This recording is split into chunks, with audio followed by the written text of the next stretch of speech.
প্রশ্নগুলো আমার মনে আরো অনেক প্রশ্ন আছে। আ এর মধ্যে জাতিসংঘের এই অধিবেশন কেমন হলো? গতবারের অনেক রকম অনেকগুলো সাইডলাইন বৈঠক ডক্টর ইউনূস করেছিলেন। এইবার তেমন কোনো সাইডলাইন বৈঠক হয় নাই। কেন হয়নি? আ আমেরিকার সঙ্গে যে চুক্তি তা নিয়ে খুব আলোচনা হচ্ছে। ইলেকশন নিয়ে কথা হচ্ছে। আ অনেকগুলো বিষয় সামনে এসেছে। এই বিষয়গুলো নিয়ে কথা বলব প্রত্যেকটি বিষয় এবং আপনারা নিশ্চয়ই কমেন্টস এ এসে আপনাদের কোনো প্রশ্ন যদি বাদ পড়ে যায় কিংবা আপনাদের নিজেদের মনের কোনো প্রশ্ন আসে নিশ্চয়ই আমাকে এখানে জানাবেন। আমি প্রশ্নগুলি করব। আমার সঙ্গে অতিথি হিসেবে আজকে রয়েছেন আমিনুল হক পলাশ, সাবেক এনএসআই কর্মকর্তা এবং কূটনীতিকও। জনাব আমিনুল হক পলাশ, আপনাকে স্বাগত জানাচ্ছি। আপা, আপনাকে ধন্যবাদ আজকের এই প্রোগ্রামে আমাকে আমন্ত্রণ জানানোর জন্য। একই সাথে আবারও কৃতজ্ঞতা জানাচ্ছি যে আপনি এত প্রতিকূলতা সত্ত্বেও, শারীরিক অসুস্থতা সত্ত্বেও আপনার যে সাংবাদিকতার যে কাজ, প্রতিনিয়ত প্রশ্ন করা, প্রতিনিয়ত সত্য অনুসন্ধানের চেষ্টা করা, সেই কাজটা করে যাচ্ছেন নিজের সকল সীমাবদ্ধতা সত্ত্বেও, নিজের প্রতিকূলতা সত্ত্বেও। তো আমরা মনে করি যে আপনার, যেমনটা আপনি বলছিলেন যে আপনার শ্রোতারা যেভাবে আপনার এই বিষয়টাকে অনুধাবন করে, আমি মনে করি যে এই বিষয়টা আমরা বাকি যারা শুনছে দীর্ঘমেয়াদে সবাই এই বিষয়টা মনে রাখবে, এই ক্রিটিক্যাল মোমেন্টে জাতির আপনার এই ভূমিকাটা। অনেক ধন্যবাদ, অনেক ধন্যবাদ। আসলে খুব ক্রিটিক্যাল একটা সময়। ডক্টর মোহাম্মদ ইউনূসের এবারের সফরটি কেমন দেখলেন? আপা, অনেক বিষয় বলার আছে। তো এট এ গ্ল্যান্স যদি বলি যে আমরা যারা একটু রাজনৈতিকভাবে সচেতন বা বিভিন্ন ধরনের এই ইভেন্ট গুলা দেখি, আমাদের জন্য এটা খুবই চমৎকার একটা সময় হইতো যদি এই ঘটনাগুলার সাথে আমাদের নিজেদের দেশ জড়িত না থাকতো। অর্থাৎ এখানে একটা পলিটিক্যাল সার্কাস চালাচ্ছেন doctor Yunus as a ring master.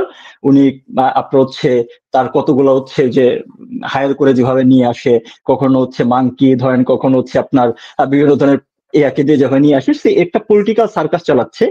Neutral audience হিসেবে যদি আপনি দূর থেকে দেখেন, এটা খুবই ইন্টারেস্টিং এবং হাস্যকর, কৌতুকপ্রদ মনে হবে।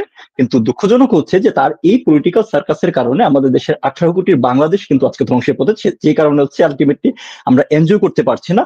বাট যদি জাতিসংঘ সফর বলেন, ইটস এন ডিপ্লোম্যাটিক ডিজাস্টার, যে জিনিসটা তার অন্যান্য সফরের মতোই হয়। তো এটা যদি একদম শুরু থেকে আপনার শেষ পর্যন্ত দেখেন, আমি যদি লাস্ট কথা বলি, হয়তো আপনি কোয়েশ্চেন করলে তখন আমি আরো স্পেসিফিকলি আনসার দিতে পারবো। কিন্তু এট এ গ্লেন্স যদি বলি, দেখেন তাদের ন্যূনতম কোনো অ্যাচিভমেন্টও তারা যে পরিমাণ ফুলিয়ে ফাঁপিয়ে প্রচার করার চেষ্টা করে, তার কোনো ধরনের অ্যাচিভমেন্টও যদি তার এই জাতিসংঘ সফরে থাকতো, তাহলে দেশে ফেরার পরে তার যে আপনার প্রেস সেক্রেটারি, গৈবসীয় press secretary, propaganda master, spin master Shafiq, সেটাও মনে করেন কয়েকটা সংবাদ সম্মেলন করে আপনার ফাটায় ফেলতো। কিন্তু যেহেতু এখন পর্যন্ত এই ধরনের কোনো অ্যাচিভমেন্ট তারা নিজেরাই বলতে পারতেছে না, তার মানে এটা দৃশ্যমান যে ইট ওয়াজ এ ডিজাস্টার। জি, অনেক প্রশ্ন আছে। আমি সুনির্দিষ্ট প্রশ্ন আপনার কাছে আছে, কিন্তু আমার অভিজ্ঞতাটা একটু আপনার সঙ্গে শেয়ার করতে চাই। এমনিতে আমি প্রায় 7-8 বছর জাতিসংঘের অধিবেশন কভার করেছি। গত 2 বছর তো ধরেন ডক্টর মোহাম্মদ ইউনূসকে পেয়েছি, এর আগের বছরগুলোতে শেখ হাসিনাকে পেয়েছি। তো শেখ হাসিনার আমলেই 5-6 বার কভার করার পরে তা আমি খুব একটা ইন্টারেস্ট পেতাম না জাতিসংঘের অধিবেশনের, কারণ এখানে নাথিং নিউ, মানে এগুলি সবই এক ধরনের শো অফ ছাড়া আর কিছুই তো নয়। ফলে আমার খুব একটা আগ্রহ হয়নি, কিন্তু গত 2 বছর ধরে আমি খুব আগ্রহ নিয়ে যাচ্ছি জাতিসংঘের অধিবেশনে, কারণ আমার অনেক প্রশ্ন আছে। গত বছর এক রকমের প্রশ্ন ছিল, এবছর আরেক রকমের প্রশ্ন। কিন্তু এই বছর আমার কাছে মনে হলো কি যে আমি যেখানেই যাই সেই জায়গাটি ফাঁকা হয়ে যায়। মানে যেখানেই যাই মানুষজন সবাই চলে যায় আমার কাছ থেকে। হ্যাঁ, আমার তখন মনে পড়ছিল যে আমি যখন মানে একদম জুনিয়র রিপোর্টার, তখন আমার বিট, আপনি জানেন যে সাংবাদিকতায় বিট থাকে, আমার বিট ছিল ধরেন Rajuk utility, mainly Rajuk beat, city corporation beat, ওয়াসা বিট, হ্যাঁ, তারপরে ডিটিসিবি, বিআরটিসি, এগুলো আমার বিট ছিল। তো আমি যখনই ধরেন সিটি কর্পোরেশনে গেলাম, সাধারণত গিজগিজ করে, আপনি জানেন যে কত রকমের মানুষ, কত পদের দালাল। আমি সিটি কর্পোরেশনে যাওয়া মাত্র কোথা থেকে সব ফাঁকা হয়ে যেত, হ্যাঁ, কাউকে আর খুঁজে পেতাম না। কিংবা আমি ধরেন বিআরটিএ তে যেতাম, সঙ্গে সঙ্গে সব, আপনি বুঝেন বিআরটিএ কি পরিমাণ মানুষের, মানে সাধারণ মানুষের চেয়ে দালালের সংখ্যা বেশি, রাইট? সব হঠাৎ করে ফাঁকা হয়ে যেত। সেম রাজুকেও প্রত্যেকটা জায়গাতে আমি যা গেলে পরই কোথা থেকে দালালরা যেন সব কোথায় উধাও হয়ে যেত, আমি আর কাউরে খুঁজে পেতাম না। এইবার জাতিসংঘের অধিবেশনে জাতিসংঘের সামনে গেলাম, যেখানেই যাকেই ধরি সে তাড়াতাড়ি করে অন্য কাজে ব্যস্ত হয়ে চলে যায়। ধরেন আমার দেখা হলো আসিফ নজরুলের সঙ্গে, আইন উপদেষ্টা। তাকে বললাম যে আসিফ ভাই তো আমাকে এখন আর চিনিনি না, বলে না সুলতান অনেক ব্যস্ত। হ্যাঁ, অনেক ব্যস্ত আমি। আর তার নাকি হৃদয় দিয়ে, উনি হৃদয় দিয়ে কাজ করছে না, উনি অনেক ব্যস্ত, ক্ষমতা পাইলে হৃদয় দিয়ে কাজ করে অনেক কিছু জয় করার চেষ্টা করতো, উনি ওই হৃদয় দিয়ে কাজ করার ইয়াতে আছে মনে হয় না, এই কারণে ব্যস্ত। না সেটা বলেননি, কিন্তু উনি অনেক ব্যস্ততার কথা বলেছেন এবং আমাকে বলেছেন যে তিনি তিনি তার কথা বলা মানা। তো আমি বললাম আপনার কথা বলা মানা কে করলো নিষেধ, মানে কে মানা করলো, এটা তো একটা জটিল প্রশ্ন। উনি আর কোনো উত্তর দেননি। হ্যাঁ, তো এবং সাক্ষাৎকার দিবেন না, কথা বলবেন না। তারপরে উপদেষ্টা প্রেস সেক্রেটারি শফিকুল আলমের কাছে গেলাম। প্রথম দিনে 3টি প্রশ্ন করলাম, একটা প্রশ্নেরও উনি সুনির্দিষ্ট উত্তর দিলেন না। একটি প্রশ্ন ছিল যে টোটাল কতজন তার সফর সঙ্গী তিনি এবং খরচ কত। আর একটি প্রশ্ন ছিল যে কি কি বৈঠক থাকছে, এরকম কি, মানে 3টি প্রশ্ন করেছি। 3টি প্রশ্নের একটি প্রশ্নেরও তিনি সুনির্দিষ্ট উত্তর দেননি। প্রথম প্রশ্নটি কতজন সফর সঙ্গী, বলেন এটি পররাষ্ট্র মন্ত্রণালয় দেখছে এবং ব্যয়ও পররাষ্ট্র মন্ত্রণালয় দেখছে, সুতরাং আপনি তাদের সঙ্গে যোগাযোগ করতে পারেন। বুঝতে পেরেছেন, এরকম উত্তর দিল না।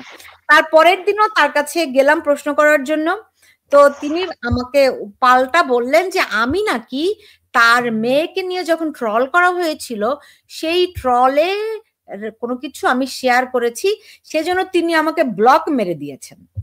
তা আমি বললাম যে এটা তো হইতেই পারে না, আপনার সঙ্গে আমার বিরোধ থাকতে পারে। বেসিক্যালি তার সঙ্গে আমার তো কোনো বিরোধ নেই, তার কাছে আমার প্রশ্ন আছে, আমি যেই প্রশ্নগুলোর উত্তর জানতে চাই, যেই উত্তর আমি পাই না। রাইট, সরি আমি একটু বেশি সময় নিচ্ছি, কারণ কোনো সমস্যা না, যে এই অভিজ্ঞতা জানা দরকার। রাইট, জি। তো তিনি বললেন যে আপনি আমরা ফেসবুকে কানেক্টেড ছিলাম আর কি। তো তিনি আমাকে বললেন যে আমি তার মেয়েকে নিয়ে যখন ট্রল করা হয়েছিল আমি নাকি সেটি শেয়ার দিয়েছি। তো আমি বললাম শফিক ভাই এটা হতেই পারে না, আমি কখনোই কোনো নারীকে অসম্মান করা হয়, তার উপরে শিশু, সেটি আমি প্রমোট করব, এটি সেই মানুষটি আমি না, আপনি ভুল বলছেন, মিথ্যা। একদম স্ট্রেট তাকে আমি বলেছি যে এটি একটা মিথ্যা কথা, এটা হইতেই পারে না। তখন তিনি আরেকজনের রেফারেন্স দিয়ে বললো যে উনি হয়তো করেছেন, তো করতে পারেন, সেটার সঙ্গে তো আমার কোনো সম্পর্ক নেই। দেন আমি বললাম আসলে আপনার কাছে আসা তো ব্যক্তিগত কোনো কারণ নাই, আমার কটা প্রশ্ন আছে এগুলো জানতে চাই, আপনি আমাকে গতকালও আমার কোনো প্রশ্নের উত্তর দেননি। তখন বলি কি প্রশ্ন? প্রথমে আমি তার 1-to-1 একটি সাক্ষাৎকার চাইলাম। সে যে বলছে যে আপনার সঙ্গে যদি আমি সাক্ষাৎকার দিতে যাই তাহলে আমি এখন বিপদে পড়ে যাব, তাহলে আমাকে মানে বলা হবে, ধরেন আমাকে তো অনেকে আওয়ামী লীগের দালাল বলে, রাইট? তো তাদের ভেরি ইন্টারেস্টিংলি যে আমাকে দলবাজ বলে এখন, অথচ যারা বলে তারা নিজেরা কিন্তু আসলে দলবাজ। তাদের খুব স্ট্রং ট্র্যাক রেকর্ড, কবে কোন দলের সদস্য ছিল, কোন দলের কর্মী হিসেবে কাজ করেছে, কোন দলের পক্ষ নিয়ে কথা বলে, প্রশ্ন করে, কোন দলের ইউনিয়নে আছে, এগুলো কিন্তু খুব স্পষ্ট। আমার কিন্তু সেরকম কোনো ট্র্যাক রেকর্ড নেই, বরং আমার ট্র্যাক রেকর্ড ভেরি স্ট্রংলি আমি একজন পেশাদার সাংবাদিক। কিন্তু তারা আমাকে এখন বলে যে আমি যদি এখন মুক্তিযুদ্ধের কথা বললে যদি আমি আওয়ামী লীগের দালাল হয়ে, আমার তো আর কিছু করণীয় নাই, তাই না? এটা যে আমাকে যা বলুক গিয়ে, আই ডোন্ট কেয়ার। সো তো আমাকে শফিক ভাই বললেন যে এরকম তাহলে তিনি বিপদে পড়ে যাবেন। আমি বললাম ওকে ঠিক আছে, আমাকে 1-to-1 আপনার দেওয়ার দরকার নেই, কারণ আপনাকে বিপদে ফেলা তার আমার কাজ নয়। আমার প্রশ্ন আছে, আমি প্রশ্নের উত্তরগুলি পেলেই হলো। তো বললো যে ঠিক আছে আপনি কি প্রশ্ন করবেন। আর আমি বললাম যে যখন আপনি আগামীকাল যখন প্রেস কনফারেন্স করবেন, সেই প্রেস কনফারেন্সে তাহলে প্রশ্ন করলে তাহলে তার আপনি বিপদে পড়ছেন না, রাইট? আমার প্রশ্নগুলো, কিন্তু খুব দুঃখজনক হলেও সত্য, ওই তারপর দিন থেকে আমি অসুস্থ হয়ে গেলাম। সো আমি আর তাকে ওই প্রশ্নগুলি বা ওই প্রেস কনফারেন্সে যাওয়া হলো না। আমি দেখলাম আক্তারকে ইয়ে কি বলে এনসিপি নেতা আক্তার, তো আক্তারকেও বললাম যে ভাই আমার সঙ্গে একটা ইন্টারভিউ দেন, আমার তো অনেকগুলো প্রশ্ন আছে আপনার কাছে। তো সে খুব খুব হাস্যোজ্জ্বল ভাবে কথা বলা শুরু করলো। তো তার সঙ্গে যে সমস্ত লোকজন ছিল তারা এসে তাকে খুব চিমটি কাটছিল, আমি দেখতে পাচ্ছি, বাচ্চাদের মতো থাকে না। তো উনি কি একটা মনে করে, আচ্ছা ঠিক আছে আপা বসেন বসেন বলে একটু ওদিকে চলে গিয়ে কথা বললো, তাড়াতাড়ি করে ভেতরে ঢুকে গেল। বুঝতে পারছেন, মানে আমাকে অ্যাভয়েড করলো।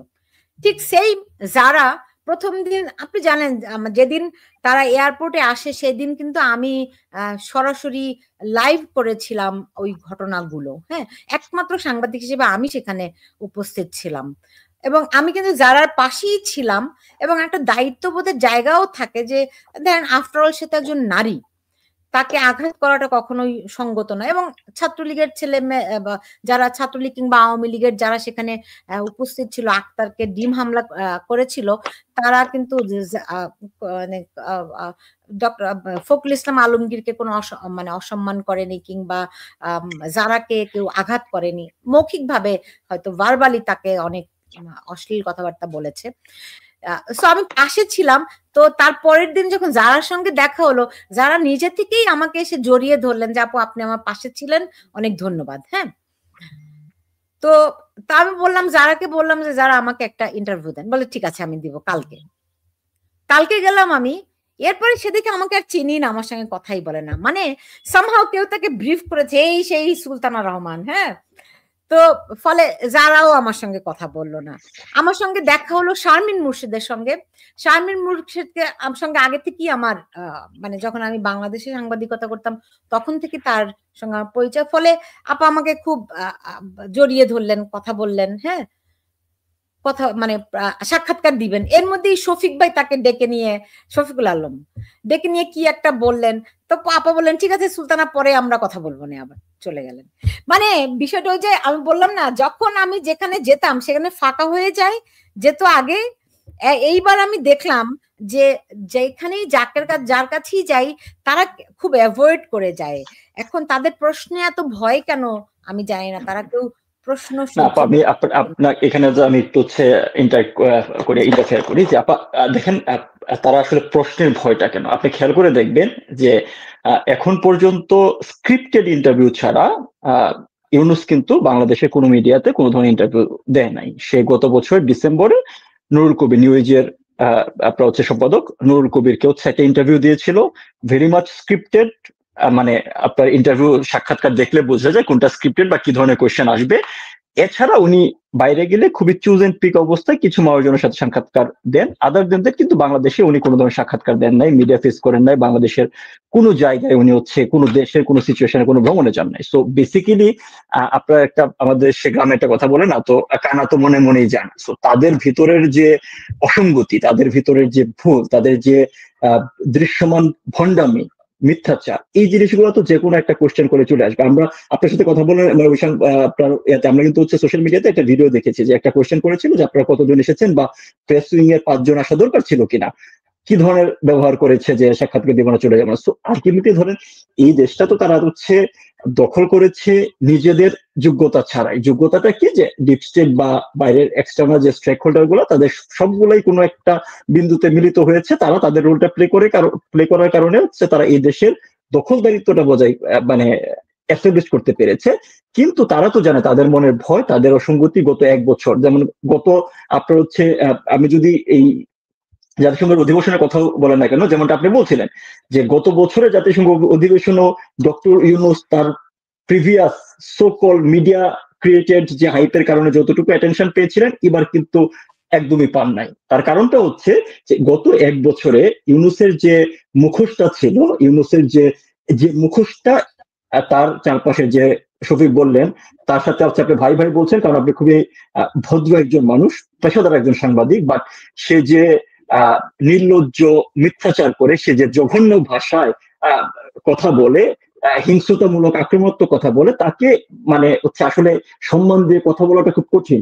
সো এই শফিকের মতো হচ্ছে যারা আছে তারা এই ইউনূসের মেড আপ যে আপনার হচ্ছে ইমেজটা এস্টাবলিশ করার চেষ্টা করেছে, সেই মুখোশটা কিন্তু প্রতিনিয়ত খুলে পড়ে যাচ্ছে। আপনি গত 1 বছরে যে জিনিসটা হয়েছে, আপনি শুধুমাত্র আওয়ামী বিরোধিতা, আওয়ামী লীগের বিরুদ্ধে কথা বলে আপনার হচ্ছে লম্বা সময় হচ্ছে এই রাজনৈতিক রেসে থাকতে পারবেন না। কেননা কারণ আপনি প্রতিনিয়ত এই গত 1 বছর অবৈধভাবে হলেও দেশের শাসন ক্ষমতা আপনার কাছে। তো এই 1 বছরে যা যা যা হয়েছে তার সবকিছু সুপিরিয়র রেসপন্সিবিলিটি অবৈধ হয়ে দখলদার হলেও তাদের কাছেই যায়। সো তারা এই 1 বছরে কি করেছে না করেছে এই কোয়েশ্চেন গুলা কিন্তু মানুষজন এখন তুলতে শুরু করেছে। এবং আপনার মতো পেশাদার সাংবাদিক হলে ভয় পাওয়াটা তো আরো লেজিট, কারণ আপনি কোন জায়গা থেকে কোন কোয়েশ্চেন করে ফেলবেন সেখান থেকে হচ্ছে আর আপনার কথা যেমনটা হয়েছে যে আপনার ডক্টর ইউনূস হচ্ছে মেহেদী হাসানের সাথে যে সাক্ষাৎকারটা দিল, আমার মনে হচ্ছে ওই কোশ্চেনটা যেটা হচ্ছে নেপালের আন্দোলনকে সাথে নিয়ে নির্বাচন নিয়ে যে কোশ্চেনটা করেছে, আই এম প্রিটি শিওর এই কোশ্চেনটা হচ্ছে আপনার হয়তো স্ক্রিপ্টের বাইরে ছিল। আপনি খেয়াল করে দেখেন যে ডক্টর ইউনূস যখন হচ্ছে উত্তর দিচ্ছিল উনি শব্দ হারিয়ে ফেলছিল, লাইক শব্দ খুঁজে পাচ্ছিল না যে আসলে আনসারটা কিভাবে করা উচিত। হ্যাঁ, মানে তাকে কেউ 5 বছর চায়, কেউ 10 বছর চায়, কেউ 50 বছর চায়, এই ধরনের নির্লজ্জ হাস্যকর মিথ্যাচার। মানে মানুষজন মিথ্যা কথা বললে তো একটু গোছায় বলে, কিন্তু উনি সাধারণত গোছায় বলে এরকম ভাবে তার মিথ্যাচার গুলা, তার মেড আপ পিআর ক্যাম্পেইন গুলো খুবই স্ট্রাকচার্ড হতে হয়তো, বাট এই যে স্ক্রিপ্টের বাইরে 1-2টা কোশ্চেন হইলে উনি কিন্তু হচ্ছে গোলায় ফেলে। এই কারণে বাংলাদেশে কোনো আপনার হচ্ছে সাক্ষাৎকার দেয় না, যেমন আপনারও দেয় না। এবং এই মেহেদী হাসান যে 2টা একটু হয়তো স্ক্রিপ্টের বাইরে কোশ্চেন করেছে, সেই 2টা স্ক্রিপ্টে কিন্তু হচ্ছে উনি গোলায় ফেলছে। সেটা থেকে বোঝা যায় যে আসলে এবারে জাতিসংঘ সফরটা ওনার জন্য কত টাকা আনন্দদায়ক ছিল। হ্যাঁ, সেটাই। যখন মানে দুর্নীতি খুব তুঙ্গে থাকে, মানে দুর্নীতি বলতে শুধুমাত্র আর্থিক দুর্নীতির তো নয়, সব রকমের করাপশন যখন ঘিরে রাখে মানুষকে, তখন তারা প্রশ্নকে ভয় পায়, তখন ওই প্রশ্নে তারা মুখোমুখি হতে চায় না।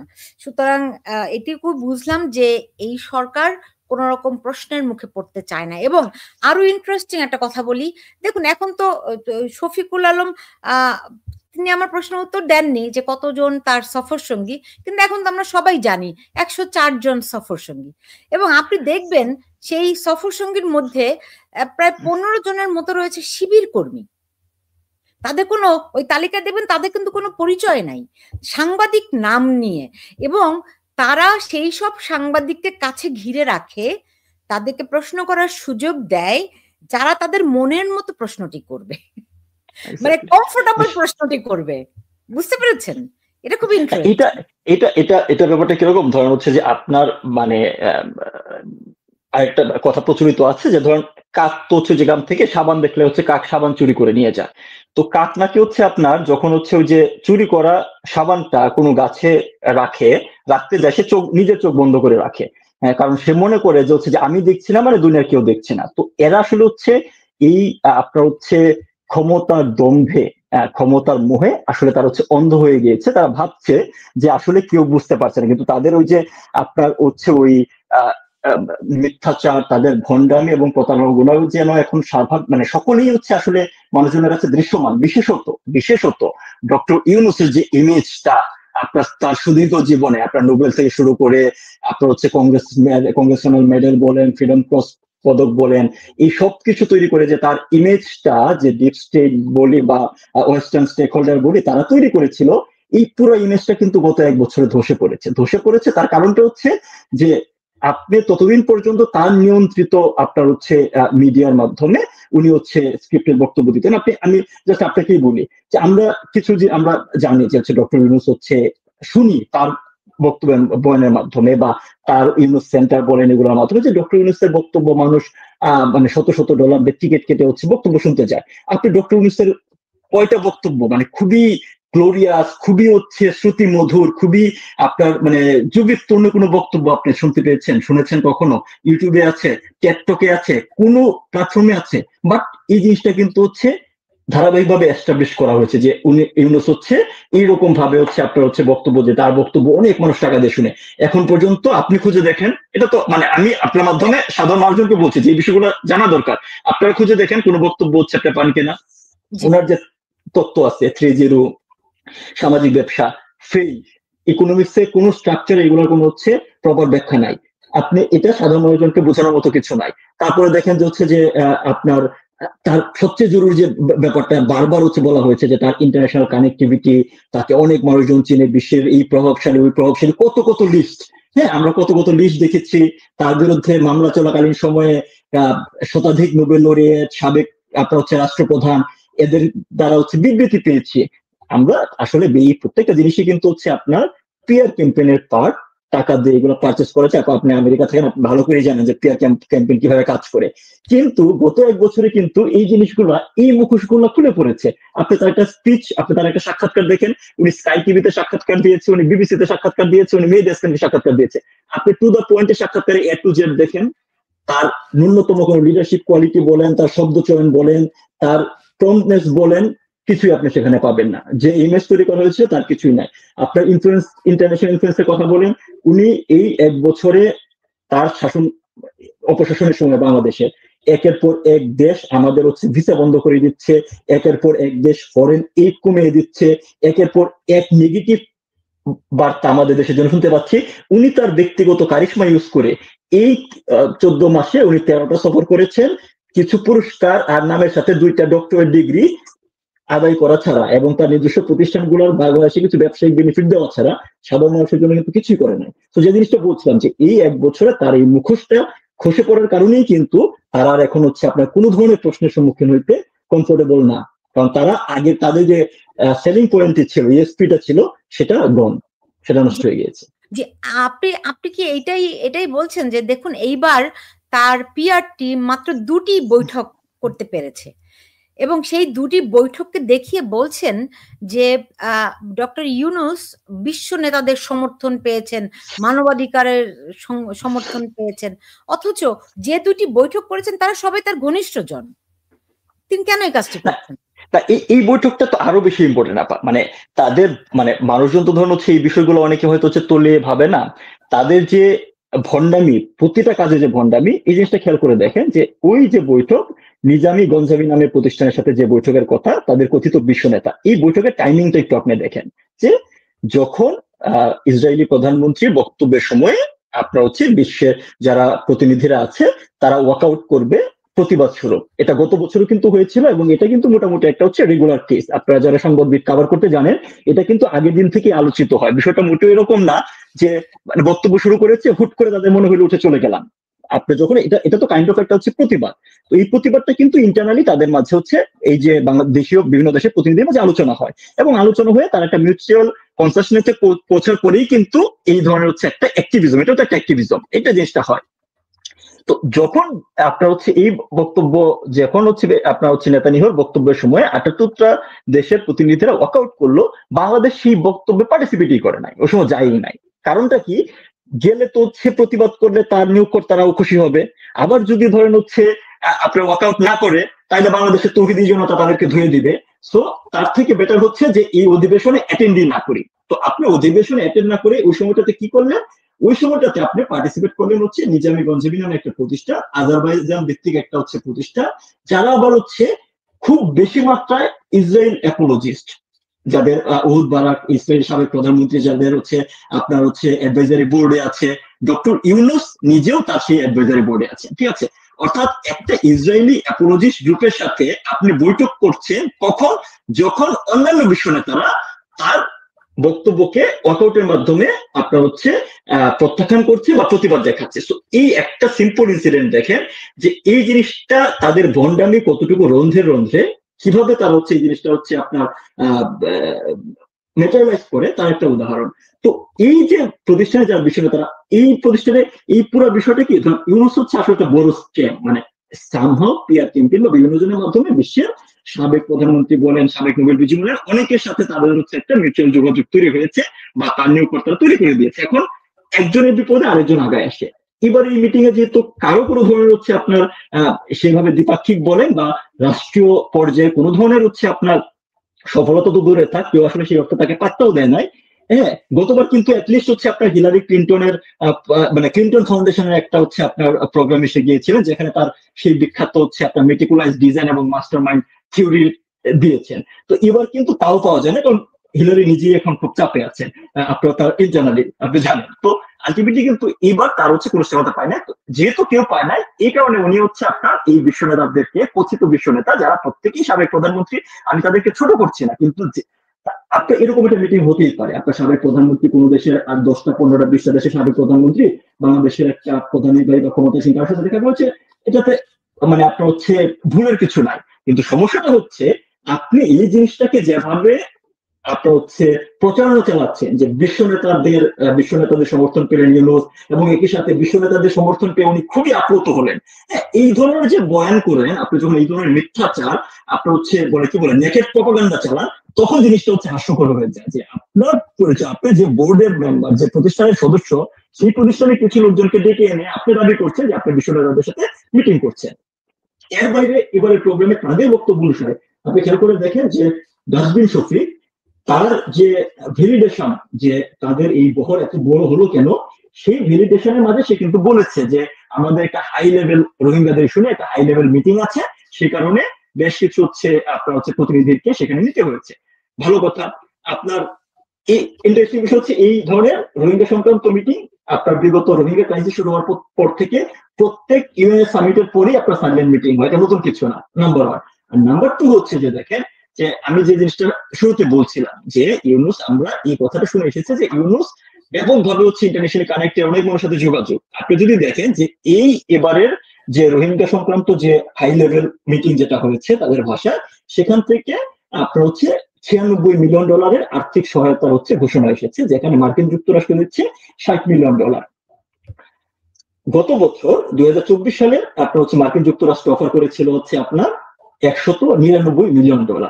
ঠিক তার আগের বছর 2023 সালে মার্কিন আন্ডার সেক্রেটারি আজরা জিয়া এই সাইডলাইন মিটিং এর বাইরে মাননীয় প্রধানমন্ত্রীর সাথে দেখা করে উনি এডিশনাল $76 মিলিয়ন দিয়ে দিয়েছিলেন।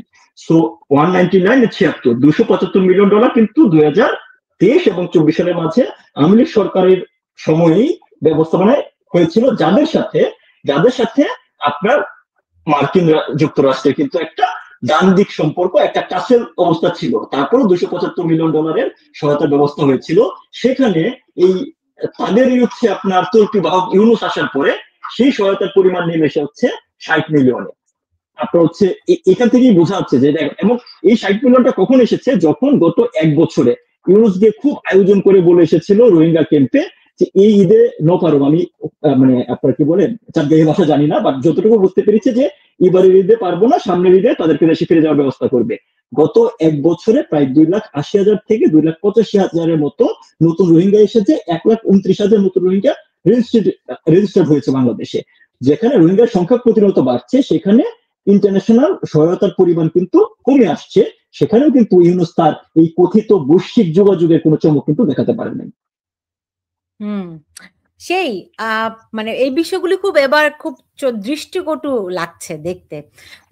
আরেকটি বিষয় ধরেন, এটা তো একটা ওই যে ডিনারের যে দাওয়াত থাকে আমেরিকার প্রেসিডেন্টের সঙ্গে, এটা তো একটা নিয়মিত আয়োজন, এবং সেখানে একটা ফটো সেশন থাকে প্রেসিডেন্টের সঙ্গে। এটা একটা নাথিং নিউ বা এক্সট্রাঅর্ডিনারি, কোনো বৈঠক কিছু নয়, তাই তো? কিন্তু এইবার এই ছবি নিয়ে এত কেন কেওয়াস তৈরি হলো? আসলে কি ঘটেছিল? না, কেওয়াসের বিষয়টা দেখেন, আমি আবারও বলছি যে বিশ্ব নেতাদের যে বয়ান তারা দিয়েছে, সাবেক প্রধানমন্ত্রীদের সাথে দেখা করাতে কোনো ভুল নাই, এটাতে খারাপ কিছু না। কিন্তু আপনি কি নেগেটিভটা এস্টাবলিশ করতে চাচ্ছেন, সেটার উপরেই কিন্তু আপনার কেওয়াসটা তৈরি হয়। এই 150 জনের মতো আপনার যারা এই সরকার প্রধান যারাই গিয়েছিলেন, প্রত্যেক ইউএন সামিটে এই অধিবেশনে মার্কিন যুক্তরাষ্ট্রের প্রধান তাদের জন্য একটা নৈশভোজের আয়োজন করেন।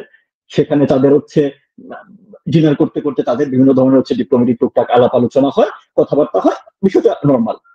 কিন্তু আপনি খেয়াল করে দেখবেন যে এই ছবিটাকে কেন্দ্র করে যেভাবে এই যে তার প্রেস উইং এর থেকে বয়ান দেওয়া হলো যে প্রেসিডেন্টের সাথে দেখা করলেন, প্রেসিডেন্টকে বাংলাদেশ ভ্রমণে আমন্ত্রণ জানালেন, প্রেসিডেন্ট আপনার ইচ্ছা খুশি বোধ করছে, অর্থাৎ প্রেসিডেন্টের সাথে একটা ব্যাপক বৈঠক করেছে, এই ধরনের বার্তা দেওয়ার চেষ্টা করেছে। আসলে এই ধরনের ছবির ক্ষেত্রে কি হয়, এটা খুবই নর্মাল ব্যাপার যে মার্কিন প্রেসিডেন্ট বলেন বা যে বলেন না কেন, 150টা দেশের প্রতিনিধিদের সাথে আপনি 1 মিনিট করে ছবি তুলতে পারলে আপনার ছবিতে সময় লাগবে 150 মিনিট, তার মানে আপনার 2.5 ঘন্টা। এই ডিনার সেশন থাকি 3 ঘন্টা। সো আলটিমেটলি কখনো বিষয়টা এরকম হয় না যে মার্কিন প্রেসিডেন্ট সেই 2.5 ঘন্টা যাবত ছবি আপনার বুথে দাঁড়িয়ে থাকেন। আর এটা কোনো বিয়ের অনুষ্ঠান না যে বর আর কনেকে দাঁড়া করে রাখছে, একজন আইসা হেঁটে যাবে আর ছবি তুলবে, বিষয়টা এরকম না। বিষয়টা যে জিনিসটা হয়, যে কারণে বলা হচ্ছে যে ছবিটা আপনার হোয়াইট হাউস থেকে প্রেরণ করা হয়েছে। ধরেন তারা এই আপনার এই ধরনের ডিনার সেশনে যে জিনিসটা হয়, আপনার যে তাদের কিছু ছবি, অর্থাৎ মার্কিন প্রধান প্রেসিডেন্ট এবং হচ্ছে ফার্স্ট লেডির কিছু ছবি, কয়েকটা ভঙ্গিমার ছবি হচ্ছে পাশাপাশি তুলে রাখা হয়, এন্ড দেন সাইড বুথে যারাই আসে তাদেরকে হচ্ছে আপনার ছবি তোলা হয়, তখন তারা এখানে থাকেন না, এবং তখন হচ্ছে এই দুইটা ছবি একসাথে করে হোয়াইট হাউস থেকে 2 দিন বা 3 দিন এই এডিটটা শেষ করার পরে হচ্ছে আপনার হচ্ছে তাদের কাছে পৌঁছানো হয়।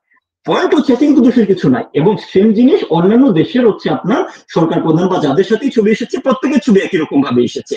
কিন্তু সমস্যাটা হচ্ছে কোন জায়গায়? সমস্যাটা হচ্ছে যখন হচ্ছে আপনার ঘরে হচ্ছে আপনার কি বলে টিনের চাল দিয়া যখন হচ্ছে আপনার পানি পড়ে, আপনার ঘরে যখন হচ্ছে খাওয়ার পয়সা নাই, কিন্তু আপনি যখন বয়ান দেন যে হচ্ছে আপনি প্রতিদিন হচ্ছে 5 স্টার হোটেলে খান আর আপনার হচ্ছে ডুপ্লেক্স ছাড়া ঘুমান না, বিষয়টা কিন্তু এক্স্যাক্টলি তাই।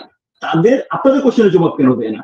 এই যে বক্তব্যটা আমি দিলাম, এই বক্তব্যটা ওনাদের জায়গা থেকে আসতে সমস্যাটা কি? যে না, this is how the photo session works, সারা দুনিয়া জানে, এটা নিয়ে তো হচ্ছে আপনার লুকাচাপের কিছু নাই। সমস্যাটা হচ্ছে যে তাকে তো বয়ান দিতে হবে যে সে হচ্ছে ট্রাম্পের সাথে দেখা করে অনেক ধরনের হচ্ছে কোনো কিছু করে ফেলেছে। সমস্যাটা কোন জায়গায় দেখেন? সমস্যাটা হচ্ছে যে বাংলাদেশের যে কোনো ডিপ্লোম্যাটিক পরিস্থিতিতে বিভিন্ন সরকার যখন হচ্ছে বাংলাদেশে ফাংশন করেছে, বিভিন্ন সময় ভুল ত্রুটি সবসময়ই হচ্ছে হয়, এটা কেউ অস্বীকার করবে না, কেউই হচ্ছে শতভাগ পারফেক্ট না। কিন্তু এই ইউনূস শাহী সরকারের সময় আমাদের ডিপ্লোমেসিটাকে এত খেলো করে ফেলা হয়েছে, এত হাস্যকর করা হচ্ছে সারা দুনিয়ার সামনে, যে জিনিসটা আমাদের রিকভার করতে খুব ভবিষ্যতে কঠিন হবে। এবং আপনারাও যারা সাংবাদিক যারা আছেন, যারা নিরপেক্ষ জায়গা থেকে জার্নালিজম করতে চান, আপনারাও কিন্তু একসময় এই ধরনের প্রশ্নের সম্মুখীন হবেন যে তোমার দেশের সরকার প্রধানরা এসে এই ধরনের কাজ কেন করে।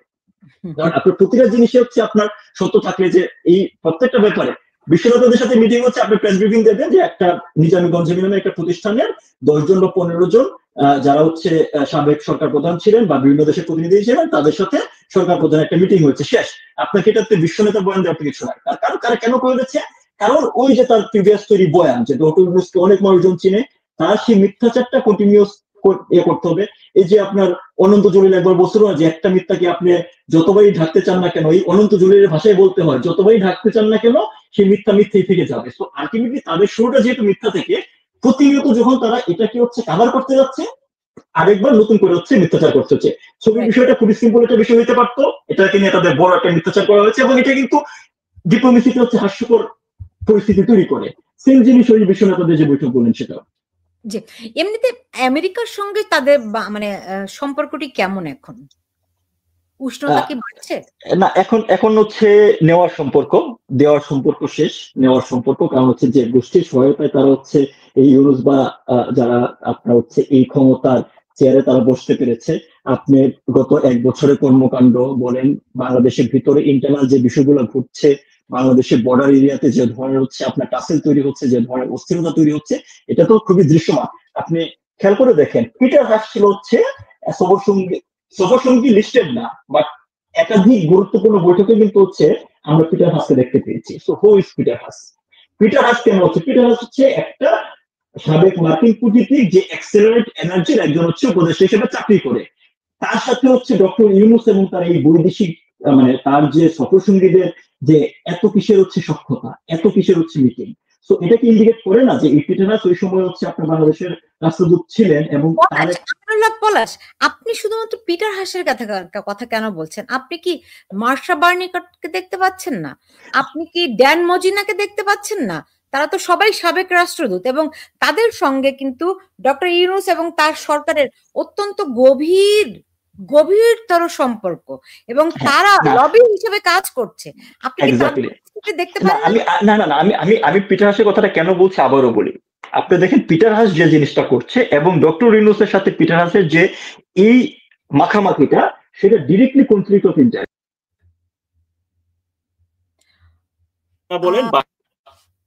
হ্যাঁ, তারা তাদের একটা লবিং ফার্মের পার্ট হিসাবে যে কোনো দেশকে প্রভাবিত করার চেষ্টা বা তাদের ব্যবসায়িক সুবিধা নেওয়ার চেষ্টা করতেই পারে। কিন্তু আপনি খেয়াল করে দেখবেন পিটার হাসের যে অ্যাক্সিলারেট এনার্জি, তার সাথে এই সরকার কিন্তু চুক্তি করেছে এলএনজি ক্রয় করার। আপনি বিষয়টা খেয়াল করেন যে যার কাছ থেকে হচ্ছে, অর্থাৎ তারা হচ্ছে একটা কাউন্টার পার্ট, যার কাছ থেকে হচ্ছে আপনি সরকারি অর্থ ব্যয় করে, রাষ্ট্রের অর্থ ব্যয় করে আপনার কোন হচ্ছে সার্ভিস কিনছেন, তাকে যখন হচ্ছে আপনি সাথে নিয়ে আপনি মিটিং গুলোতে যাবেন, this is a grave mistake, this is grave conflict of interest. এটা প্রমাণ করে যে এই পিটার হাস তার রাষ্ট্রদূত থাকাকালীন সময়ে এই যে বাংলাদেশে একটা ছাত্রদের আন্দোলনের নামে যে হচ্ছে একটা আপনার বা আপনার হচ্ছে কি বলে কালার রেভলিউশন তৈরি করা হয়েছে, তার পিছনে তার সরাসরি ইন্ধন ছিল, কারণ পিটারাস তখন ডিরেক্টলি স্টেশন চিফ ছিলেন এবং তার এই মাখামাখি এটাকে ডিরেক্টলি এখন হচ্ছে ইন্ডিকেট করছে যে উনি ওইদিকে যাচ্ছেন। তো আপনি আপনি যে জিনিসটা কোশ্চেন যে জিনিসটা করেছিলেন যে তাদের এই মার্কিনদের সাথে সম্পর্কটা কেমন, যে জিনিসটা বললাম যে সম্পর্কটা যেহেতু তাকে দীর্ঘ প্রতীক্ষার পর তার ইমেজ তৈরি করা, তাকে বিল্ড আপ করা, বাংলাদেশে অস্থিরতা তৈরি করা এবং ফাইনালি তাকে হচ্ছে এই জায়গায় বসানো, তো তাদের যে ইনভেস্ট, তার পিছনে যারা ইনভেস্টার যারা আপনার হচ্ছে লগ্নি করেছে, তাদের এখন হচ্ছে লগ্নি তুলে নেওয়ার সময় আমরা কিন্তু ওই জিনিসটা দেখতে পাচ্ছি।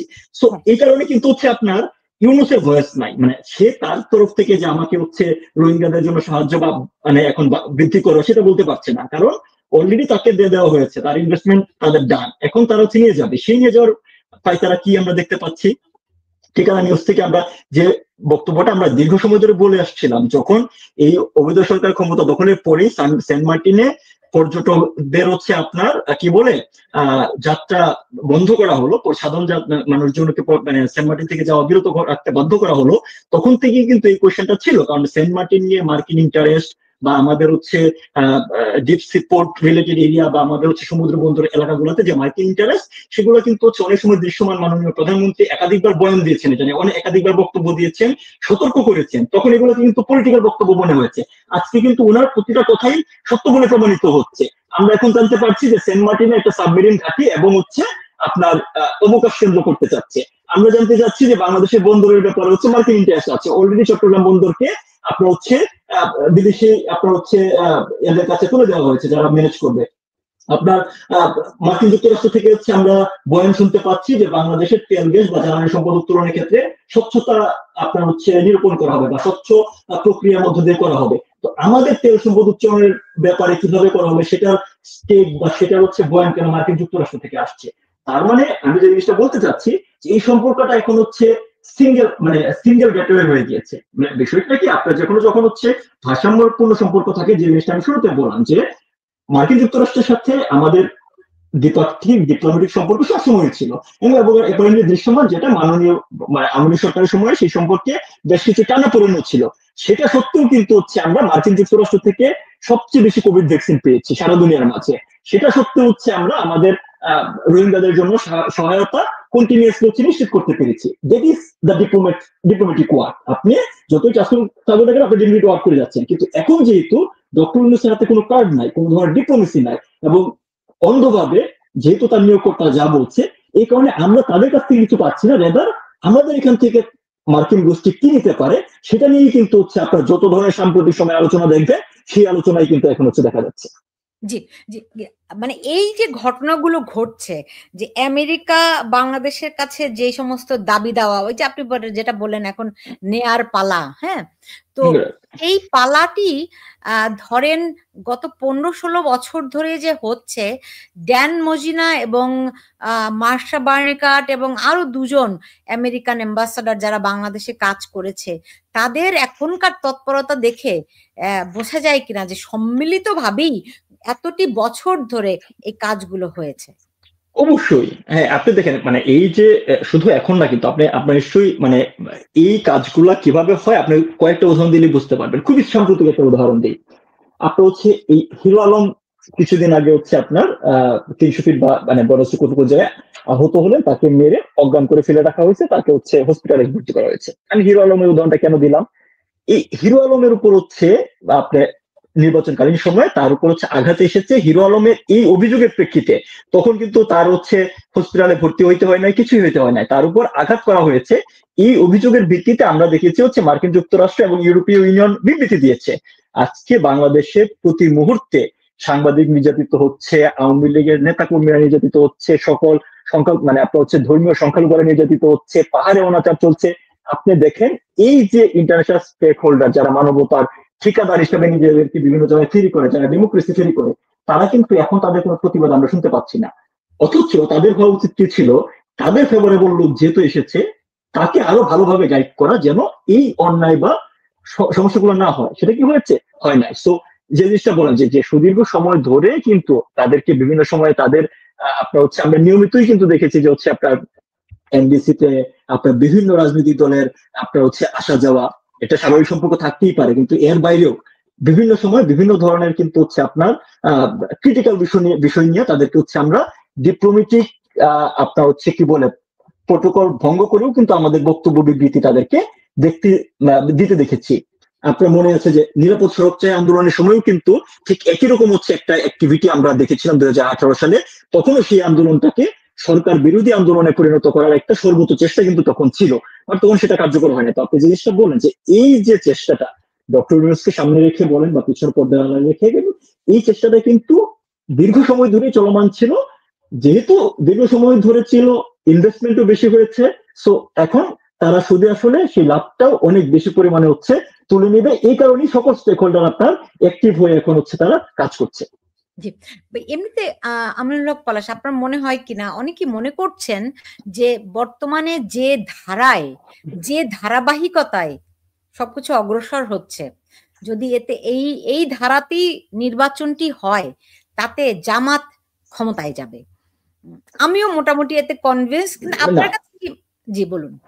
আমার প্রথম দেউলিয়াতটা কোথায়? বিএনপির দেউলিয়াতটা আমি পরে বলি, নির্বাচনটা আগে বলি। নির্বাচনের বিষয়ে আমি যতটুকু হচ্ছে ইউনূস সম্পর্কে আমি যেভাবে রিড করি আর কি, সে অনুসারে ইউনূস শেষ মুহূর্ত পর্যন্ত চেষ্টা করবে হচ্ছে ক্ষমতাটাকে দীর্ঘায়িত করা। যে নির্বাচনের কথা আপনি বলছেন, বাংলাদেশে যে কোনো জাতীয় নির্বাচন পূর্বে আপনার ফেব্রুয়ারিতে একটা ডেডলাইন আছে।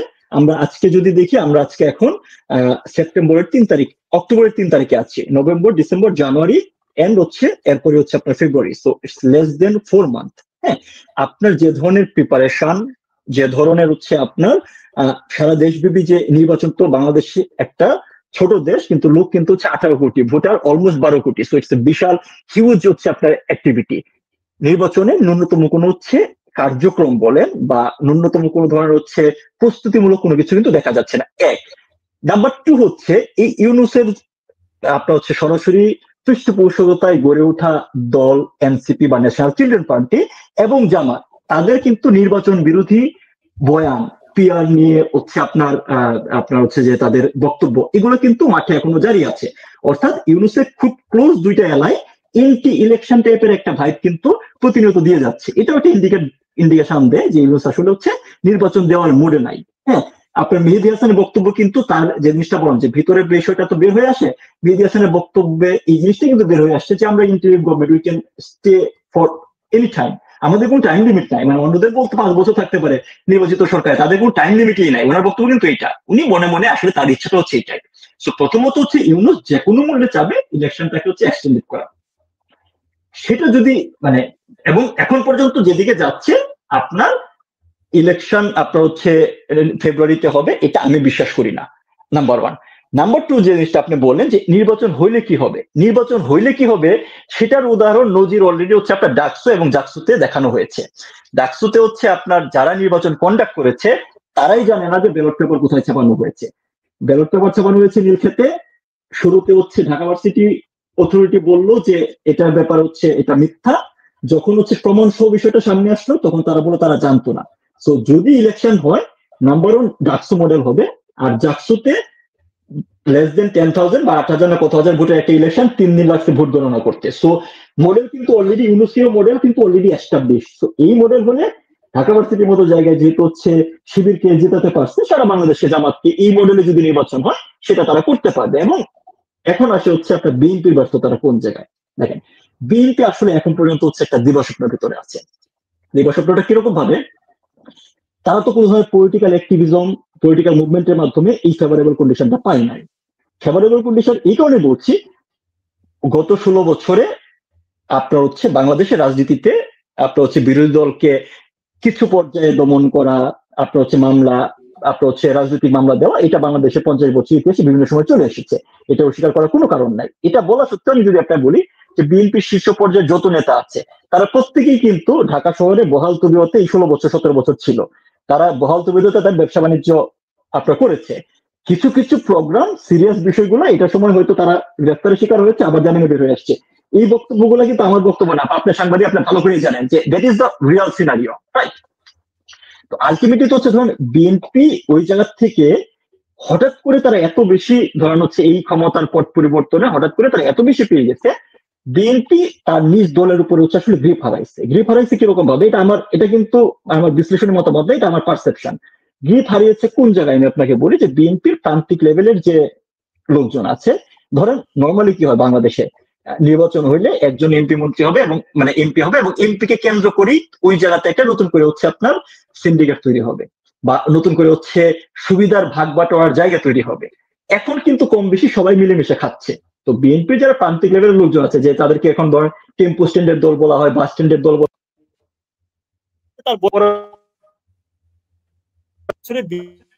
প্রায় কত 1800 না কতজন নেতাকে হচ্ছে বহিষ্কার করা আছে বিভিন্ন পর্যায়ের কর্মীদের, মানে সেটাও লোক দেখানো, বাট একটা অ্যাকশন নিতে হয়েছে যে তাদের মাঠ পর্যায়ের অন্যায় অবিচার এত তীব্র আকার ধারণ করছে।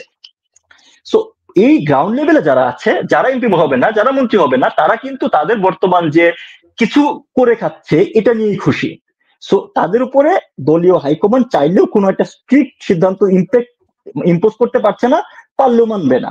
আমরা দেখেন বিএনপির যে শীর্ষ সন্ত্রাসী নারায়ণগঞ্জের জাকির খান, সে হচ্ছে আপনার মনে করেন হচ্ছে তামিল মুভির নায়কের স্টাইলে হচ্ছে আপনার নারায়ণগঞ্জে মহড়া দিয়ে বেড়াচ্ছে, বুঝছেন? তো আলটিমেটলি তো ধরেন বিএনপির যে অংশটা যাদের মাঠ পর্যায়ে প্রান্তিক লেভেলে তাদের যে বেসিক জিনিসগুলো দরকার তারা সেগুলো পেয়ে গেছে।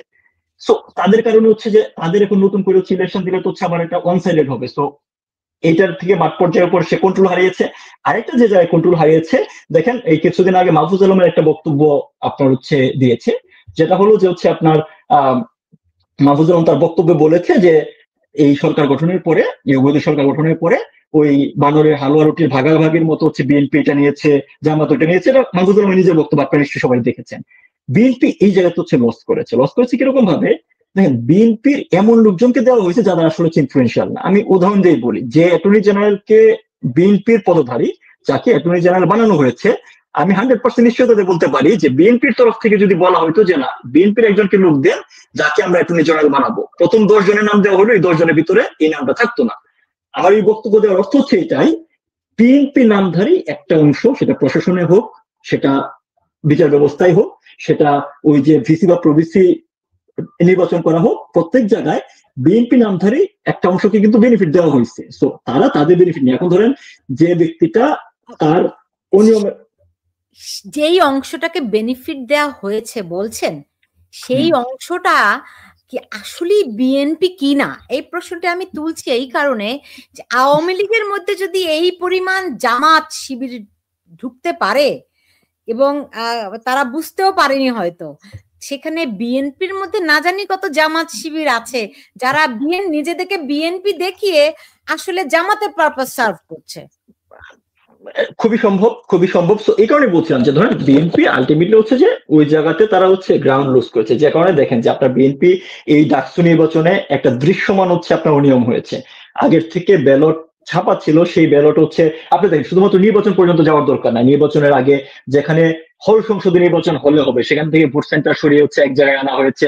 মানে এই নির্বাচনটা যেভাবে হচ্ছে আপনার অর্গানাইজড করা হয়েছে প্রথম থেকে, বিসির বক্তব্য থেকে শুরু করে এটা ক্লিয়ার ছিল যে শিবিরের দুইটা ছেলেকে এখানে আপনার হচ্ছে পাশ করানোর জন্য সেই ইলেকশনটা হচ্ছে আপনার ম্যানুফ্যাকচার করা হয়েছে। সেখানে কিন্তু তারা কোনো ধরনের হচ্ছে ন্যূনতম প্রতিবাদ করতে পারে নাই। সো আলটিমেটলি তারা হচ্ছে তাদের এই গ্রাউন্ডের শক্তিটার ব্যাপারে তারা নিজেরা কনফিউজড, আর মাঠ পর্যায়ের যে বিএনপি কর্মীরা আছে তারা তাদের হচ্ছে ওই যে ট্যাক্স 10-12% এগুলো নিয়েই হচ্ছে খুশি। সো এই কারণে তারা হচ্ছে আসলে যে কোনো মূল্যে চাচ্ছে, যে কারণে দেখেন মির্জা ফখরুলের মতো হচ্ছে একজন আপনার হচ্ছে বিরোধী দলীয় নেতা, একজন মানে বয়োজ্যেষ্ঠ প্রবীণ নেতা, বিএনপির মতো দলের হচ্ছে আপনার মহাসচিব, তাকে কিন্তু হচ্ছে নামিয়ে আনা হয়েছে হচ্ছে আপনার এই যে 2 দিনের পোলাপান হচ্ছে যারা বলেন মানে হচ্ছে যে আক্তার বলেন এদের লেভেলে। মানে আপনি যখন তাদেরকে একই স্ট্যাটাস দিচ্ছেন, এবং খেয়াল করে দেখেন ডক্টর ইউনূস এমনিতে তেমন কোনো বক্তব্য বা আলাদা কোনো সাইডলাইন বৈঠক করে নাই, কিন্তু তার পিআর টিম এই ডাস্টবিন শটক থেকে শুরু করে যারা আছে তারা ম্যাক্সিমাম কিন্তু হাইলাইট করেছে, বিভিন্ন প্রোগ্রামে নিয়ে গিয়েছে এই যে যারা বলেন আক্তার বলে এই অংশটাকে হাইলাইট করার চেষ্টা করেছে। যেখানে তারা শুরুতে দেখেন এখানেও দুষ্টমিটা দেখেন, শুরুতে বিএনপির 2 জন প্রতিনিধি, বাকিদের হচ্ছে আপনার হচ্ছে একজন করে প্রতিনিধি নিচ্ছে।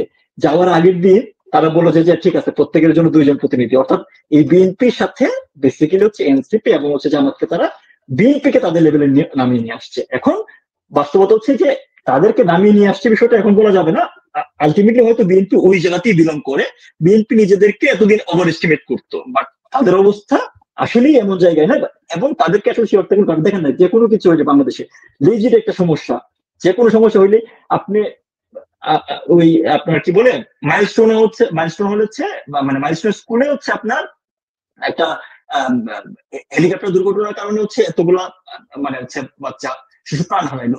এই ঘটনার পর দিন এই ঘটনার কোনো আলাপ বাদ না রেখে প্রত্যেকটা রাজনৈতিক দলের নেতাকে ডক্টর ইউনূস ওখানে হচ্ছে আপনার মিটিং করে ভ্যালিডেশন নিয়ে নিল যে সবাই আমার পাশে আছে। তো বিএনপির বর্তমান কার্যক্রম বা বিএনপির বর্তমান অবস্থা হচ্ছে সবকিছুতে হাজিরা দিয়ে ইউনূসকে ভ্যালিডেশন দিয়ে যাওয়া। এছাড়া বিএনপির কিন্তু রাজনৈতিক মাঠেও এটা না। হ্যাঁ, আরেকটা প্রচন্ড কাজ করেছে তারা, প্রচন্ড ভয়ানক কাজ করেছে, যেটার জন্য বাংলাদেশের রাজনীতি থেকে তারা তাদের যে অবস্থান তারা এজিউম করে তার থেকে অনেক দূরে সরে গেছে। সেটা হচ্ছে যে আওয়ামী লীগের নেতাকর্মীদের উপরে যে নির্যাতন অত্যাচার প্রান্তিক পর্যায়ে হয়েছে তার সিংহভাগের জন্য দায়ী হচ্ছে বিএনপি নেতাকর্মীরা। অথচ তারা কিন্তু 16 বছর বহাল তবিয়তে তাদের বাড়িঘর থাকতে পেরেছে। অর্থাৎ এই ইউনূস সরকারের যত ধরনের, এবং আমাদের 32 নম্বর পুরানোর ক্ষেত্রে আপনার হচ্ছে কি বলে আমরা বিএনপি নেতাদের হচ্ছে পার্টিসিপেশন দেখতে পেয়েছি, তারা ঘোষণা দিয়ে এই কাজটা করেছে।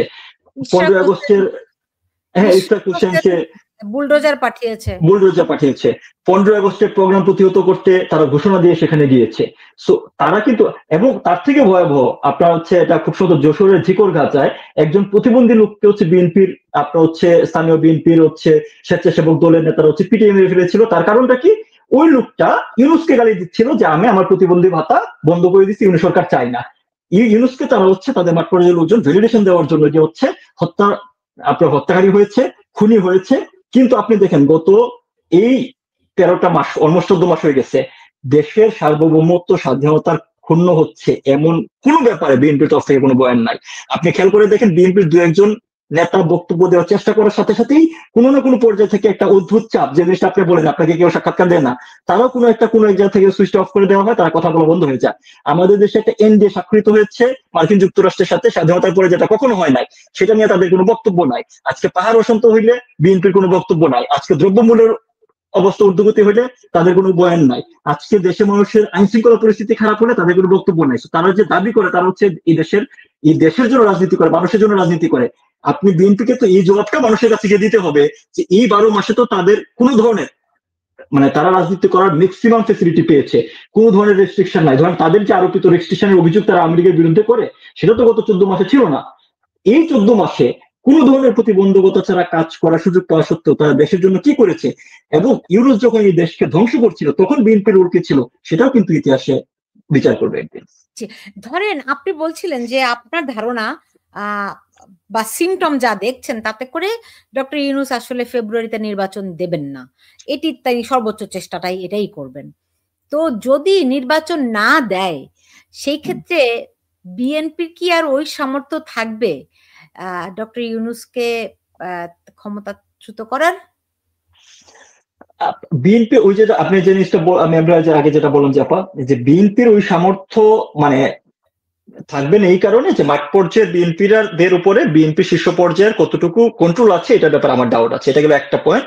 আর 2 নম্বর জিনিস হচ্ছে যে প্রতিটা ইউনূসের প্রতিটা অপকর্মের দায় তারা এত তীব্রভাবে এত উইলিংলি নিয়ে নিয়েছে যে তাদের আসলে হচ্ছে ওই মোরাল গ্রাউন্ড থেকে তারা ওই কাজটা আদৌ করবে কিনা, করতে পারবে কিনা, সেই আপনার হচ্ছে আশঙ্কাটা থেকেই যায়। সো তারা ওই পর্যায়ে হয়তো করবে না। আর ইলেকশন কেন হবে না আমি এটাকে বলি যে ধরুন ডক্টর ইউনূস কোন নির্বাচিত সরকার, আমার মনে হয় না সেটা জামাতকে সে দিয়ে যাবে।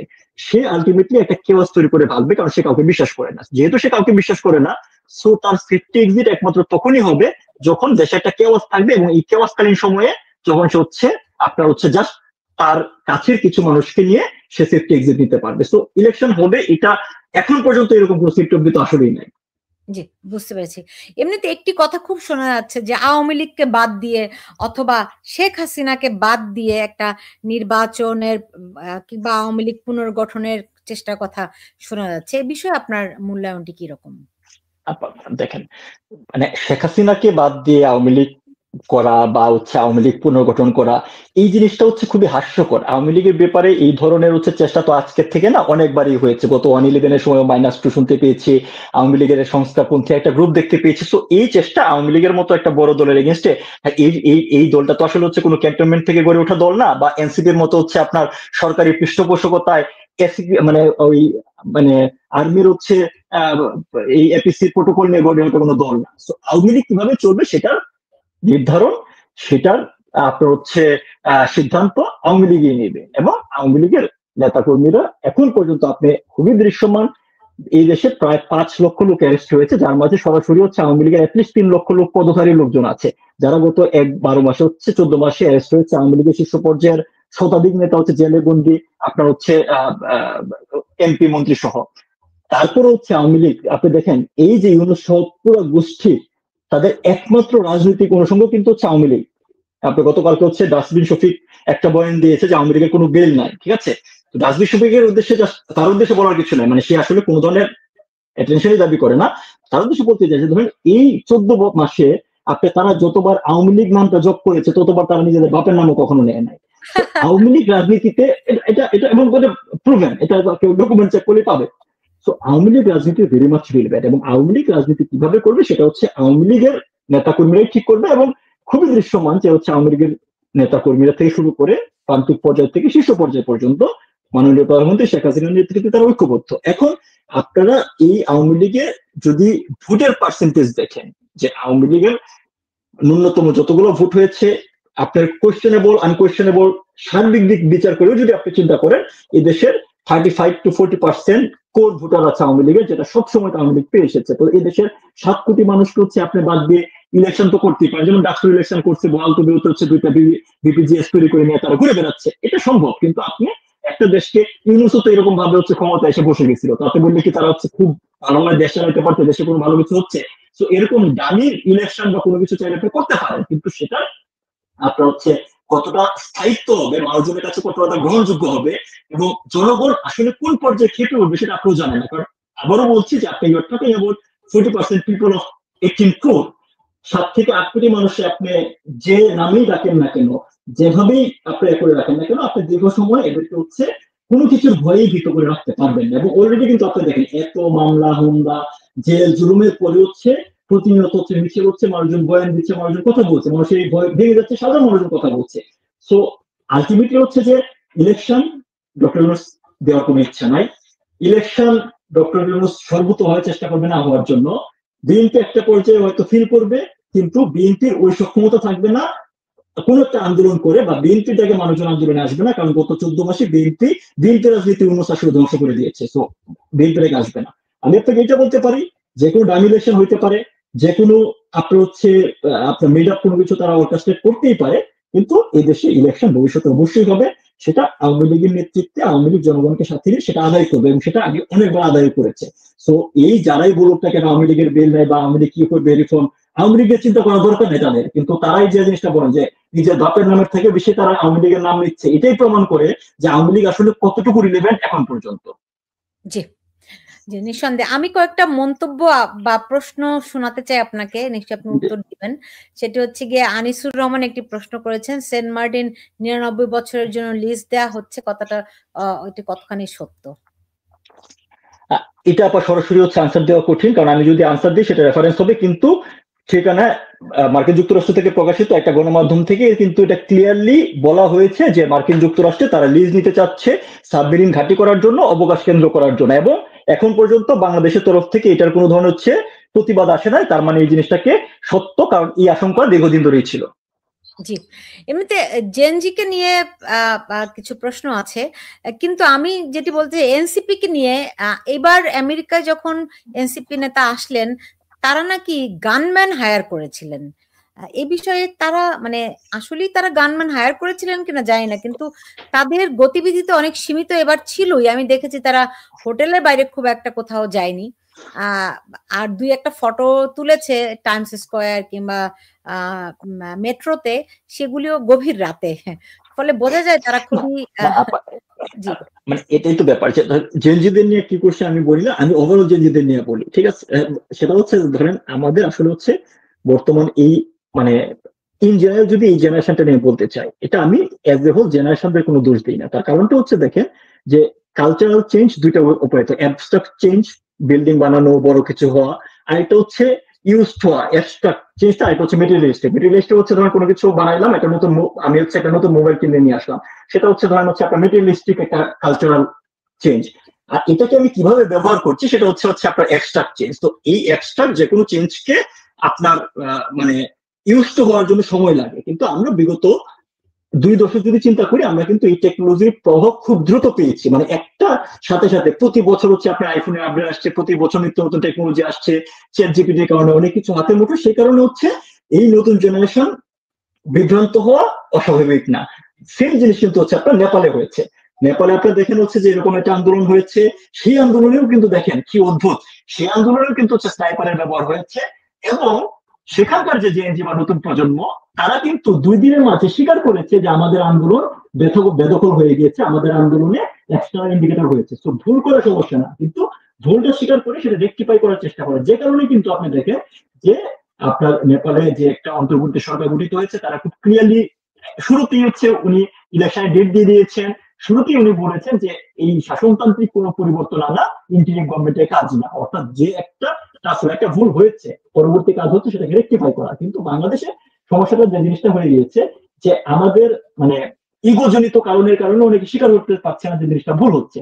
তো তাদের প্রতি কথা যে ভাই মানে শুধুমাত্র নিজের ইগোকে স্যাটিসফাই করার জন্য আপনার টেকনোলজি ব্যবহার না করে বা কোনো একটা ভিজিট আইডিওলজিতে না থেকে রেদার দেন দুনিয়াতে কি হচ্ছে, কিভাবে হচ্ছে, এবং গত 14 বছর এই 14 মাস এই সরকার আসলে কি করেছে, তার কতটুকু জনগণের পক্ষে গিয়েছে, কতটুকু বিপক্ষে গিয়েছে, সেই বিষয়গুলো যদি সবাই নিরপেক্ষভাবে যাচ করার চেষ্টা করে, তাহলেই আমাদের মনে করেন এখান থেকে উত্তরণ আসবে।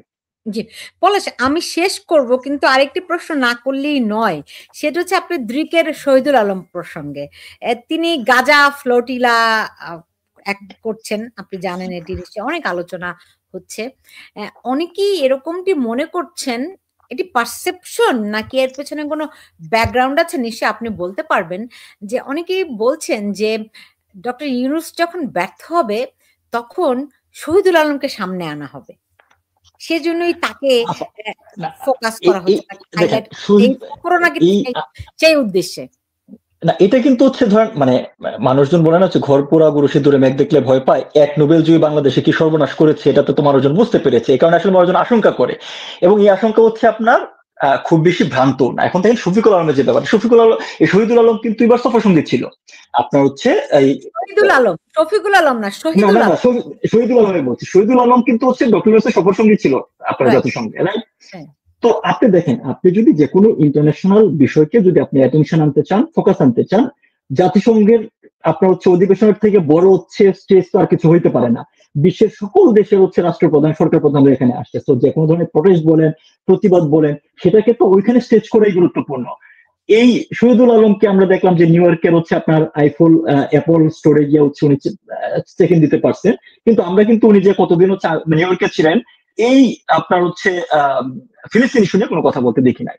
উনি একটু আর্লি ফিরে আসলেন, দেশে ফেরার পর থেকে উনি এই ফ্লোটিলাতে যাওয়ার বিষয়ে, সমুদ্র ফ্লোটিলাতে যাওয়ার বিষয়ে কিছুদিন উনি অ্যাক্টিভিজম করলেন, জিজ্ঞাসা সামনে ছবি টবি তুলেন, এবং এরপরে উনি ইতালির রোম হয়ে এখানে রওনা দিলেন। প্রথম দিকে উনি এমন ভাবে বয়ান দেওয়ার চেষ্টা করছিলেন যে খুব আস্তে আস্তে কথা বলছেন, মনে হয়েছে এই আক্রান্ত হয়ে গেল, ওই আক্রান্ত হয়ে গেল। পরবর্তীতে জানা গেল যে সমুদ্র ফ্লোটিলা যেটা আছে, তাদের যে জাহাজ বহর 41টা, ওনারা সেটার পার্টই না, তারা ফ্লোটিলা সলিডারিটি, যেটা আরেকটা জাহাজ যারা অনেক পিছনে আছে, যেখানে বেসিক্যালি ডাক্তার এবং নার্সদের সমন্বয়ে গঠিত, তারা সেখানে আপনার যাচ্ছে, এবং তারা আলটিমেটলি মানে গতকালকে পর্যন্ত মনে হচ্ছে তারা গ্রিস সীমানাতেই ছিল, ওই দিকে যাই নাই। বাট উনি যেভাবে ধরেন ঘন্টায় ঘন্টায় আপলোড দিচ্ছিলেন, এই জিনিসটাই কিন্তু আপনার বড় প্রশ্নবোধক চিহ্ন করে। কারণ এটা নিয়ে যারা ধরেন গ্রেটা থানবার্গ, সে দীর্ঘদিন ধরে নিয়ে অ্যাক্টিভিজম করছে, এবং আমি এই পুরো জিনিসটার উদ্দেশ্য নিয়ে কিছু বলতে চাই না। তার কারণটা যে নিশ্চিত ভাবেই এখানে যারা গিয়েছেন তাদের মাঝে সরাসরি ফিলিস্তিনের যে আপনার ইস্যুটাকে সামনে আনার জন্য গিয়েছেন, মন থেকে ধারণ করেন, লালন করেন, এমন লোকজন বেশি আছে।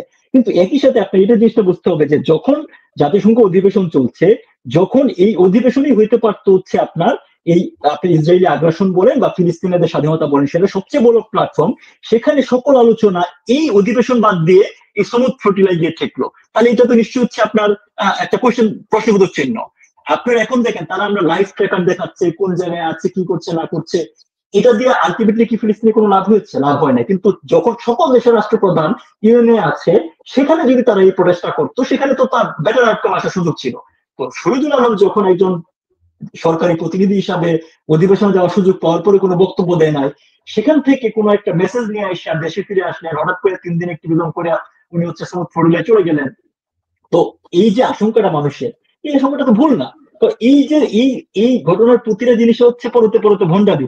উনি কি জানতেন না যে তার যে আপনার হচ্ছে গার্জিয়ান ডক্টর ইউনূস, বা তার যে বন্ধু যাকে সে এই ক্ষমতায় বসার জন্য এত চেষ্টা করছে, সে নিজামী গঞ্জুমি নামের একটা ইহুদি অ্যাপোলজিস্ট প্রোগ্রামের সাথে হচ্ছে এর সাথে আপনার প্রোগ্রাম করেছে, করে সেটাকে বিশ্ব নেতাদের নাম দিয়ে হচ্ছে মিডিয়া কাভারেজ নিচ্ছে, সেটা জানে না। সে এই ফেব্রুয়ারি মাসে হচ্ছে জর্জ সরোজের ছিল আলেকজান্ডার সরোজ এসে হচ্ছে শহীদুল আলমের দিক গ্যালারির বাসায় বসে আপনার হচ্ছে ছাদে বসে ছবি তুলে যায় নাই। তো আপনার যখন পরতে পরতে এরকম ভণ্ডামি থাকবে, তখন আপনার বৈধ কোনো কাজও বা আপনার সৎ উদ্দেশ্যের কাজেও তো মানুষজনের কাছে কোয়েশ্চেন তুলবে। শহীদুল আলম ক্ষেত্রে তাই হয়েছে। আর উনি কেনই বা মানে জাতিসংঘে ডক্টর ইউনূসের সফর সঙ্গী হলেন? রাষ্ট্রীয় পয়সা খরচ করে প্লেন ভাড়া, হোটেল ভাড়া এগুলো দিয়ে তিনি কেনই সফর সঙ্গী হলেন? আবার কেনই চলে গিয়ে তড়িঘড়ি করে ফ্লোটিলাতে গেলেন? এটা নিয়ে কিন্তু অনেক প্রশ্ন তৈরি হয়েছে। এবং আপনি যেই মানে কিন্তু আমি যে প্রশ্নটি করেছিলাম সেটির উত্তর কিন্তু পেলাম না, যে এটি কোনো মানে ইঙ্গিত কিনা, এটা কোনো এটা ধরেন হচ্ছে যে মানে তারা তো ডক্টর ইউনূস কে দেওয়া হচ্ছে না ডিজাইন। হ্যাঁ, আমি সেটাই বলছিলাম যে ডক্টর ইউনূস যে হচ্ছে না, পারছে না, এটা কিন্তু মোটামুটি তার নিয়োগকর্তারা হচ্ছে বুঝে গিয়েছে। কারণ হচ্ছে যে তারা ধরেন আমি আপনাকে কোনো একটা জায়গায় অ্যাপয়েন্ট করলাম এবং আমার বেসিক কিছু হচ্ছে ডিমান্ড আছে, আপনি অ্যাপয়েন্ট করার বিনিময়ে আপনি আমাকে এই ফেসিলিটি গুলা দিবেন। একই সাথে কিন্তু আমি এটাও চাবো না যে আমাকে যে দিচ্ছেন এটা আপনার হচ্ছে একদম মানে খুল্লাম ভাবে সবাই সামনে জানুক বা এর মাধ্যমে রিটেলিয়েশন তৈরি হোক। সো আপনি ডক্টর ইউনূস যে ফেসিলিটি তার স্টেক হোল্ডার দিতে আছে, প্রতিটা জিনিস নিয়ে কিন্তু হচ্ছে রিটেলিয়েশন হচ্ছে, সাধারণ মানুষজন জানতে পারছে, সাধারণ মানুষজন এটা প্রতিবাদ করছে, দেশে প্রতিবাদ করতে না পারলে বাইরে প্রতিবাদ করছে, এই বিষয়গুলো আসছে। সো ডক্টর ইউনূসের কাছ থেকে যে ধরনের আপনার এক্সপেকটেশন তার নিয়োগকর্তাদের ছিল সেটা সে ফুলফিল করতে পারে নাই। এই অবস্থায় তার উত্তরসূরি তৈরি করার চেষ্টা থাকতেই পারে, সেটা এই যে এনসিপির ভিতরে হইতে পারে, সেটা জামাতের ভিতরে হইতে পারে, সেটা শহীদুল আলম হইতে পারে। কারণ যারা ডলারে বিক্রি হয় তারাই তো হবে এই আপনার হচ্ছে এজেন্ট। জি, সেই আর কোনো কিছু তো আর লুকায়িত থাকে না, প্রকাশ্যই মানে হবেই।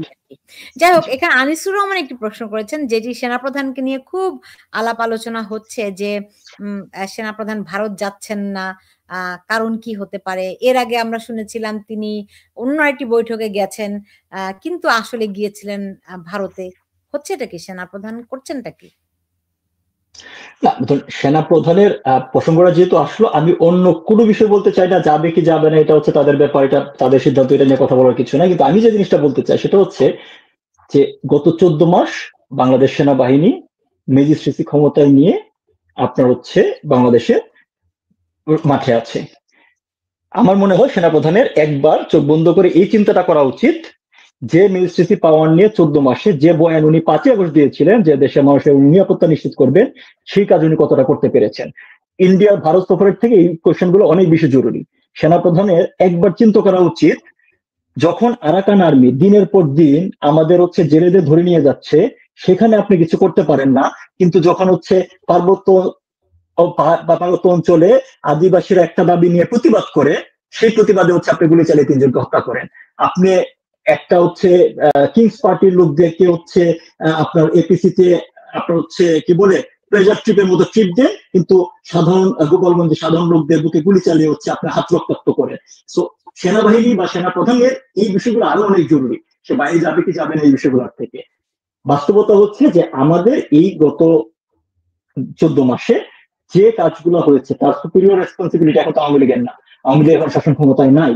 আওয়ামী লীগ প্রতিটা নেতা কর্মী শুধুমাত্র নিজের প্রাণ হাতে নিয়ে হচ্ছে বাঁচার চেষ্টা করছে, এই পরিমাণ অত্যাচার নির্যাতন হচ্ছে। তাহলে গত 14 মাসে যত দেশ বিরোধী চক্রান্ত হয়েছে, যত দেশ বিরোধী অ্যাক্টিভিটিস হয়েছে, যত দেশ বিরোধী চুক্তি হয়েছে, তার দায়ভার 1 ডক্টর ইউনূসের, 2 তাকে সর্বতভাবে সহায়তা করা এই সেনাবাহিনী। এবং সেনাবাহিনী নিজের এই চিন্তা করা উচিত সে কোথায় যাবে না যাবে, অন্যরা তাদের কি ভাবছে, তার থেকে বেশি গুরুত্বপূর্ণ হচ্ছে দেশের মানুষের কাছে সে কি জবাব দিবে। এই জবাবও কিন্তু দিতে হবে, এই জবাবও তাদেরকে দিতে হবে। জি, আমি একটু রাষ্ট্রপতি সম্পর্কে কিছু বলবেন নাকি? তার তার প্রশ্নপত্র ফাঁস হলো। প্রশ্নপত্র মানে না, চিঠিপত্র ফাঁস হলো। আপনি দেখেছেন নিশ্চয়ই তার চিঠিটি যেটি ফাঁস হয়েছে। এটার ব্যাপারে আমি জাস্ট একটা কথাই বলি আপা, আমরা কিন্তু রাষ্ট্রপতির তরফ থেকে রাষ্ট্রপতিকে মানে সরকার ভেঙে দেওয়ার একটা বক্তব্য দেখতে চেয়েছি, দেখেছি, যার পিছনে হচ্ছে আমি সামরিক বাহিনীর প্রধানদের 3 প্রধান দাঁড়িয়েছিল।